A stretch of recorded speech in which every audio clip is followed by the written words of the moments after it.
Bonjour à tous et bienvenue dans cette nouvelle vidéo. Aujourd'hui je suis ravie de vous retrouver pour vous présenter les livres qui sont rentrés dans ma bibliothèque en cette fin d'année 2024 puisque voilà, j'ai reçu les livres du swap qu'on fait avec Céline, j'ai reçu des livres pour mon anniversaire et également des livres pour Noël. Donc voilà, j'avais très envie de les partager avec vous.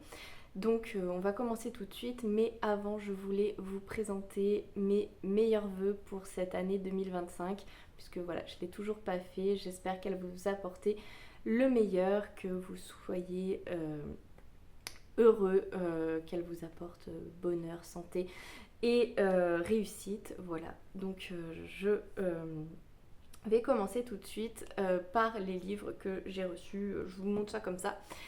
Et on commence tout de suite par Le Hobbit de J.R.R. Tolkien. Ici, c'est une édition illustrée par Jemima Catlin, parue aux éditions Bourgeois Éditeur.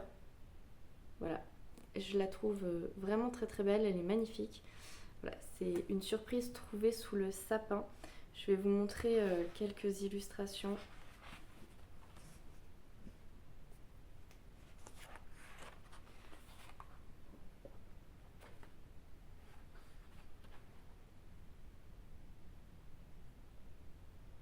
Tac.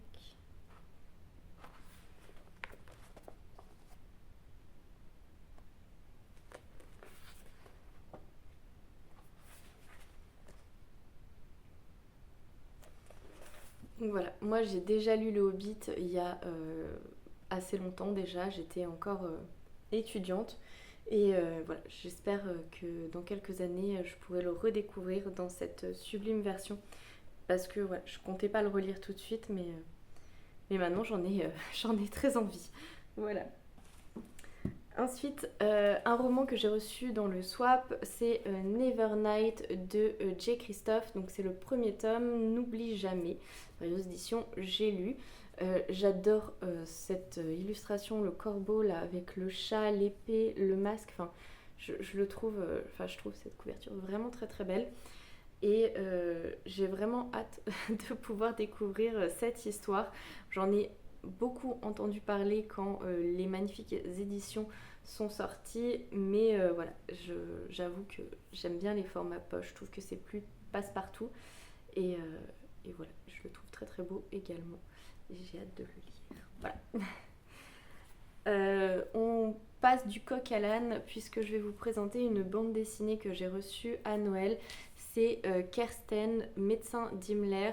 C'est de Patrice Perna et Fabien Bédouel, paru aux éditions Glénat. Ici, si je dis pas de bêtises, Kersten était le chiropracteur d'Himmler. Et lors de ces séances, en fait, Himmler se confiait sur des futurs projets voilà, d'attaque, de meurtre. Et du coup, Kersten, lui, a pu, je pense, si je dis pas de bêtises, déjouer des plans d'Himmler et sauver des vies grâce à leur séance. Voilà. Et j'ai vraiment hâte de découvrir cette bande dessinée. Alors, il existe, moi je crois que j'ai l'intégrale, donc là il y a les deux tomes. Sinon, elle existe en deux volumes, pardon, le tome 1 et le tome 2. Voilà, je vous montre quelques planches.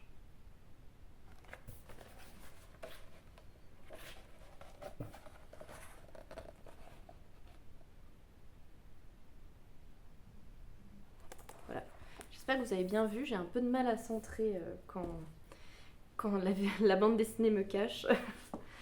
Ensuite, on ressaute complètement sur autre chose.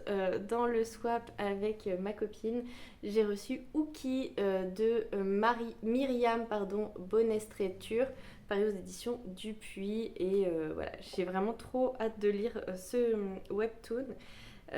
Pour tout vous dire, depuis que je l'ai reçu, c'est Lilian qui l'a dans sa chambre. Il a adoré, donc je pense que c'est une saga qu'on continuera pour lui et pour moi.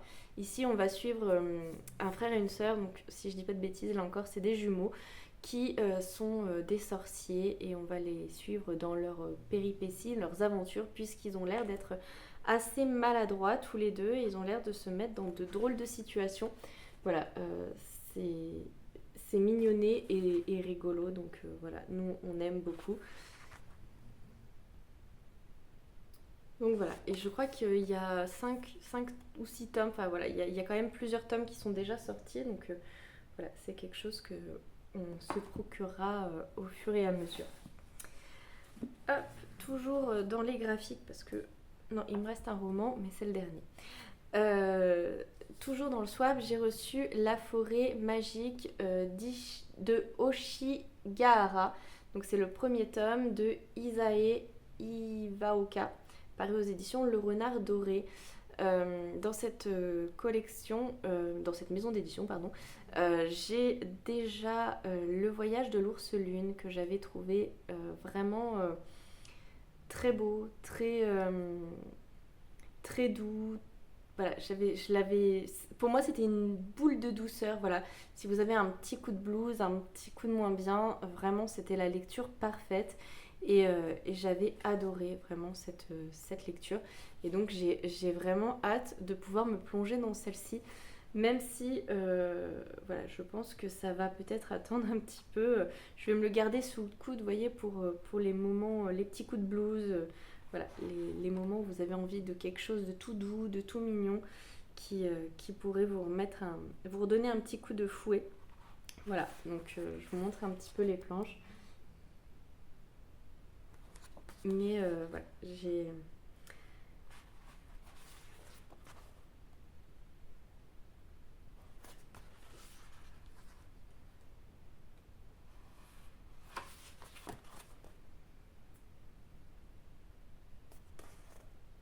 Voilà.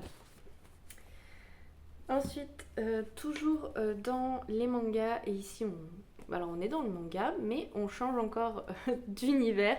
Le chien gardien d'étoiles, c'est de Murakami, paru aux éditions Pika Graphique. C'est vous voyez, un beau bébé par rapport à la taille de maman.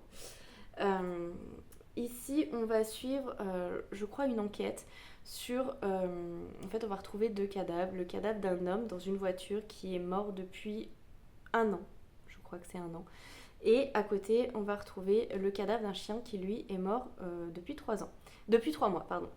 Et je crois que toute l'histoire étant de découvrir ce qui unissait cet homme et ce chien. Qu'est-ce qui a fait que ce chien est resté si fidèle à cet homme alors qu'il est décédé 9 mois avant lui. Enfin voilà, je pense que toute l'histoire va tourner autour du lien qui peut unir un chien à son maître. Et j'ai vraiment, vraiment hâte de me plonger là-dedans, même si je pense que ça va briser mon petit cœur. Voilà, j'ai trop hâte de le découvrir. Je vous montre. Regardez-moi cette mignonnerie, ce petit chien.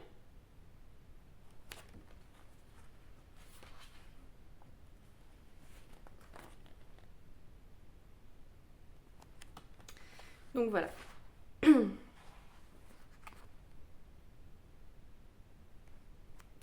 Bref, je pense il va faire fondre mon cœur. Je pense que je vais y laisser des larmes, mais j'ai trop hâte. Vraiment, il a l'air trop beau ce livre. Ensuite, on change encore de registre, on retourne dans les graphiques. J'ai eu pour Noël Globetrotteuse. C'est le tour du monde de Nelly Bly et Elisabeth Bisland. C'est de Vologe et Rochelot, paru aux éditions d'Argo. Donc celui-ci, je l'ai lu parce que j'avais vraiment trop hâte de le découvrir. Nelly Bly, je l'ai découvert à travers un graphique qui s'appelle Dans l'antre de la folie. Si vous ne connaissez pas, je vous le conseille vraiment, vraiment. Dans ce graphique-là, elle se fait interner et elle va dénoncer les conditions des femmes qui sont internées dans des asiles psychiatriques. Donc là, c'est en Amérique à cette époque-là. Et en fait, elle va publier un article de journal, elle va devenir célèbre et devenir journaliste grâce à cet article. Et vraiment, la bande dessinée était incroyable. Et voilà, ça m'a encore donné envie de découvrir le roman. Mais là, on n'est pas du tout dans le même registre. On est après la publication de son article dans l'Antre de la folie. Et donc, elle va vouloir relever le défi de Jules Verne de faire le tour du monde en moins de 80 jours. Et voilà, j'ai beaucoup aimé. Là encore, on est sur une lecture hyper engagée parce que on lui dit non, une femme ne peut pas partir seule faire le tour du monde, c'est pas possible. Elle peut pas partir déjà toute seule à l'aventure et encore moins faire un tour du monde. Nelly, tout ce qu'on lui dit, non, tu peux pas faire, vous vous doutez bien que elle va le faire. Et bon, voilà, je vais pas vous spoiler si elle y arrive ou pas, mais voilà, on suit aussi Elisabeth Bisland, qui est aussi une femme qui va partir faire le tour du monde pour un autre journal. Elles vont être en compétition toutes les deux. C'était vraiment très chouette, c'est des lectures inspirantes, je trouve, pour des jeunes filles, pour des femmes. Voilà, c'était très chouette. Alors j'ai préféré Dans l'Antre de la folie parce que voilà, beaucoup de dénonciations, beaucoup d'histoires. Et voilà, ça m'a vraiment énormément plu ce premier tome. Mais ici, c'était aussi très très bien.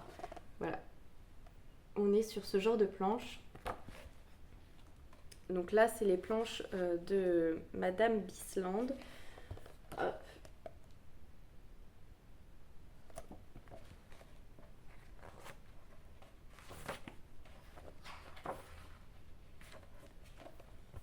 Et ici, nous avons Nelly Bly. Hop. Voilà, je pense que vous la voyez. J'essaye de vous la montrer. Donc voilà, vraiment une très très chouette lecture aussi. Et hop. Et donc pour finir, je vais vous présenter le roman que j'ai reçu en grand format dans notre swap cette année. C'est Le Chant du Loup de T.J. Klune. Donc c'est le premier tome de sa saga Le Clan Bennett. Je crois que c'est une des premières sagas qu'il a faites. T.J. Klune, donc c'est paru aux éditions NXM Bookmark dans leur collection Imaginaire. Moi j'ai découvert l'auteur avec La Maison au milieu de la mer céruléenne que j'ai adoré. Voilà, je fais partie de ceux qui ont eu un énorme coup de cœur pour l'auteur, pour la plume, pour l'histoire. Je l'ai trouvé très très juste, je l'ai trouvé... Voilà. C'est rare que je pleure quand je lis un livre, mais voilà, là j'ai pleuré ma petite larmichette. Et du coup, j'avais très envie d'en découvrir d'autres, des livres de T.J. Klune, mais Sous la porte qui chuchote ne me tentait pas. Et son dernier, je me souviens plus, ça parle de robots dans une forêt. Mais tout ce que je peux vous dire, c'est qu'il est très beau parce qu'il est vert et que j'aime beaucoup, mais l'histoire en elle-même ne me tentait pas. Donc je me suis tournée vers cette saga-là. On va parler de loup-garou et je suis en train de le lire et j'aime beaucoup. Voilà, je suis au tout début, j'ai dû lire une 60aine de pages, si je dis pas de bêtises. Ouais, et j'aime énormément ce que je lis. Donc voilà, j'espère vous en parler très rapidement. Voilà. Et donc c'est tout pour cette vidéo. Voilà, je sais pas trop à quel rythme je vais revenir pour cette année. J'aimerais bien revenir plus régulièrement sur ma chaîne, mais voilà, j'ai encore changé de travail et du coup, comme je vous l'ai déjà expliqué, le temps de réajuster le quotidien. Voilà, c'est souvent la chaîne YouTube qui en pâtit parce que ma foi c'est pas le plus important et du coup je viens quand je peux. Voilà, sur ce j'espère que cette vidéo vous aura plu quand même. Je vous fais à tous plein de gros bisous et je vous dis à très bientôt. Salut salut.